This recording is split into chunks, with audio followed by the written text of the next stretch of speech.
नमस्कार, मैं सौरभ दीक्षित और आप देख रहे हैं बिस्तक। भारत को लेकर अक्सर कहा जाता है कि वो दुनिया की अगली सुपर पावर बनने जा रहा है। कई बार ये भी कहा जाता है कि भारत अब सुपर पावर बन चुका है। लेकिन भारत के पूर्व reserve bank governor Raghuram Rajan इस सोच से पूरी तरह से सहमत नहीं है।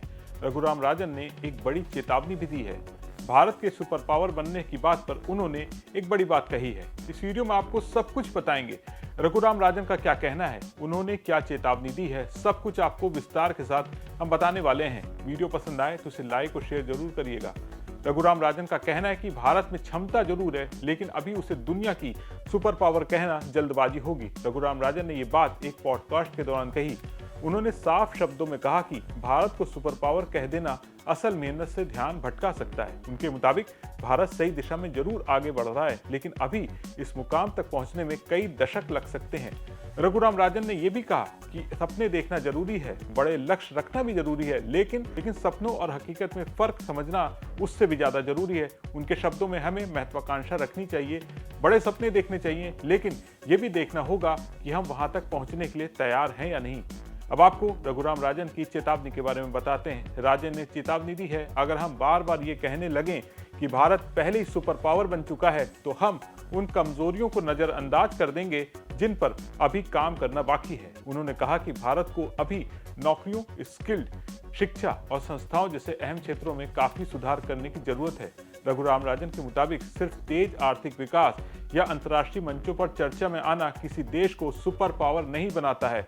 सुपर पावर बनने के लिए देश को अंदर से मजबूत होना पड़ता है। इसके लिए मजबूत शिक्षा व्यवस्था, बेहतर स्किल डेवलपमेंट, अच्छी नौकरियां और भरोसेमंद संस्थाएं बहुत ही जरूरी हैं। उन्होंने कहा कि भारत में युवाओं की संख्या बहुत ज्यादा है, लेकिन अगर उन्हें अच्छी शिक्षा और रोजगार नहीं मिलेगा तो ये ताकत कमजोरी में भी बदल सकती है।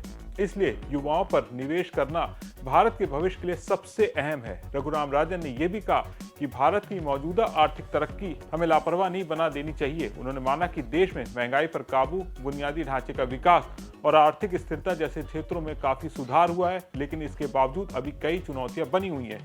उन्होंने कहा कि भारत के सामने सबसे बड़ा खतरा है हम डेवलपमेंट और आंकड़ों में उलझ जाएं और असली मजबूती पर ध्यान देना छोड़ दें। सच्ची ताकत कागजों पर नहीं, जमीन पर दिखनी चाहिए। रघुराम राजन के मुताबिक भारत को सुपर पावर बनने के लिए रोजाना मेहनत करनी चाहिए, चाहे वो सेना में काम करने वाला जवान हो, सरकारी कर्मचारी हो, डॉक्टर हो, शिक्षक हो या छात्र। हर किसी को देश निर्माण में योगदान देना होगा। उन्होंने कहा कि भारत को कम से कम अगले 30 साल तक लगातार मेहनत करनी होगी, तभी जाकर हम कह सकेंगे कि भारत सच में एक वैश्विक सुपर पावर बन चुका है। तो रघुराम राजन का साफ संदेश है, महत्वाकांक्षा जरूरी है, लेकिन आत्ममुक्ता खतरनाक है। भारत के पास दुनिया की ताकत बनने की पूरी क्षमता है, लेकिन इसके लिए ईमानदारी से ये मानना होगा कि हम अभी कहाँ खड़े हैं और हमें अभी क्या क्या करना बाकी है। सुपर पावर बनने का रास्ता लंबा है, धीमा है, लेकिन अगर सही कदम उठाए जाएं तो भारत वहां जरूर पहुंचेगा। इस पूरे मामले पर आप क्या सोचते हैं? क्या भारत अभी सुपर पावर है या उसे अभी लंबा सफर तय करना बाकी है? कमेंट करके अपने विचार जरूर शेयर करें और बिजनेस जगत की तमाम बड़ी खबरों को देखने के लिए बने रहे बिस्तक के साथ।